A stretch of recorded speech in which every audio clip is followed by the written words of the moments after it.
What's up, guys? Excoundrel here. I'm on Ash's channel today, obviously helping him out with Etheria, but today I'm going to be talking you through the 2 new animus that are coming out in the next week.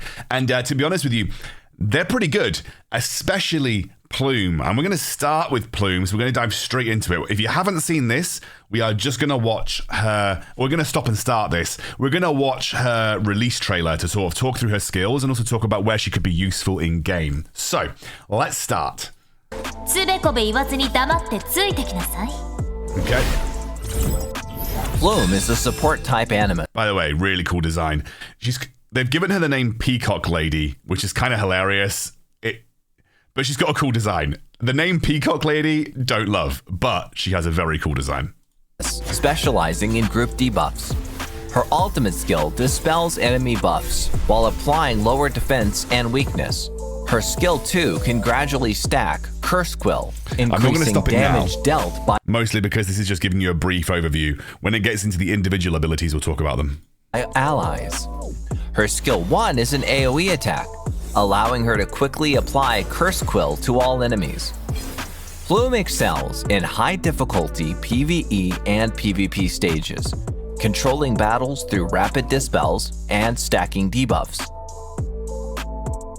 Skill 1. Okay, here we go. This is where we're going to start talking about the skills. So, on the offset, Plume is a debuffer, right? She's a debuffer as well as a dispeller. That's the kind of thing that's going to be very good in quite a few stages. I think she's going to be really strong in Terramaton. I think she's going to be pretty good in Doki Doki, for instance. So, she's got a lot of potential. Let's see. Plume deals damage to all enemies and applies 1 stack of Curse Quill for 1 turn. Okay, so you don't get many characters with a AoE attack on skill 1. That's not typical. Most of your AoE attacks are reserved for skill 2 or skill 3. So she's got a 0 cooldown AoE attack. Already seems pretty solid for Doki Doki, depending on if you can build her damage or not. But realistically, I think she's going to be an effect accuracy character. We haven't seen her individual stats just yet, but she's probably going to be an effect accuracy character. Curse Quill increases damage taken by the target and apply a lower speed. Skill 2. Passive skill. When an enemy... Okay, so when she applies Curse Quill, they take increased damage for the Curse Quill stacks that they have and get a lower speed, which is incredible. So she's got turn meter manipulation through speed control and also increasing damage that the enemy takes. Enemy is debuffed. They gain Curse Quill. After each enemy unit takes action, grants turn meter plus to all allies. Ultimate. Plume. So, her second ability is a passive. When you have Curse Quill on an enemy, and you sort of when an enemy gets debuffed, they have Curse Quill applied. Now we know that Curse Quill increases the damage that they take and also lowers their speed. It also means that I'll just get this right. After each enemy unit takes action, grants turn meter plus to... When they have Curse Quill applied and they take an action, everybody gets turn meter plus. So not only does she have turn meter control in reducing speed of the opponent, she also has turn meter control in terms of boosting the allies, your allies' turn meter plus, and it's to all allied units. Now, it depends on what that turn meter percentage increase is, but even if it's as simple as, you know, something similar to Freya's, you're already looking at a very, very powerful character. All allies. Ultimate. Plume deals 3-hit AoE attack, with each hit having a chance to dispel enemy buffs and apply lower defense and weakness. Weakness, reducing damage dealt by the target. Okay. Right. She is very strong. Very, very strong. I am convinced she's going to be an absolute must pull. If you were going to, to be honest with you, since Yelly, I haven't really been excited to pull anybody. Plume feels like a must pull. Now, we haven't seen her individual stats yet, so we don't know exactly what all of these particular abilities do, but an AoE S1 that applies Curse Quill that reduces speed and increases damage taken. A passive that when an enemy gets a debuff, they have Curse Quill applied. When Curse Quill is on an enemy and they take a turn, you get a turn meter increase to allied units. And then an ultimate that has 3 chances to dispel debuffs and also apply weakness and defense down. So she's already Giga broken for Teramaton. She already sounds very strong for Doki Doki. She feels like she's going to be good across pretty much any PvE content in the board.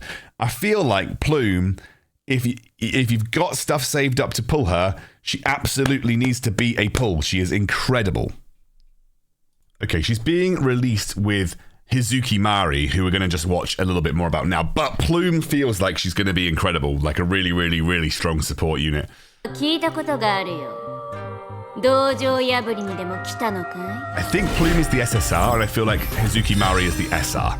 Hizuki Mari is a control-type Animus. Her ultimate skill applies AoE Petrify and lower resistance, disrupting enemy momentum. Good for Doki Her Doki. passive affects all units on the battle, increasing their attack while reducing incoming healing, making her a strong counter to healers and all units in the battle. Oh, right, yeah, so she affects everybody. PvP battles.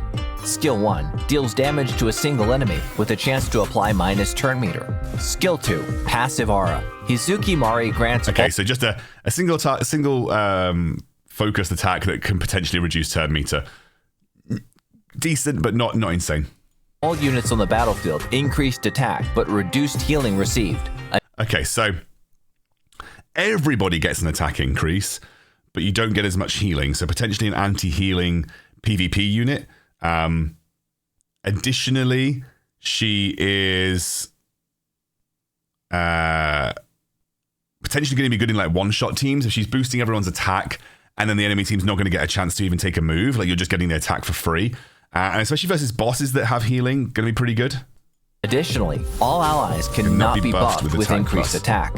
So, Yeli grants herself a critical strike increase, but not attack increase. Basically, you shouldn't be using her with a buffer that provides plus attack to your team because it's going to be wasted. Ultimate.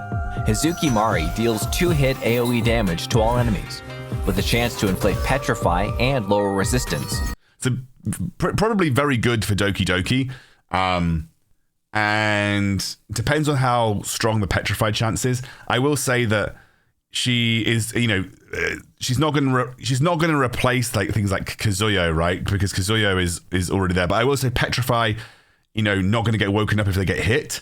So the difference between Kazuyo and someone like this is that with Kazuyo, obviously when you hit them, they get woken up.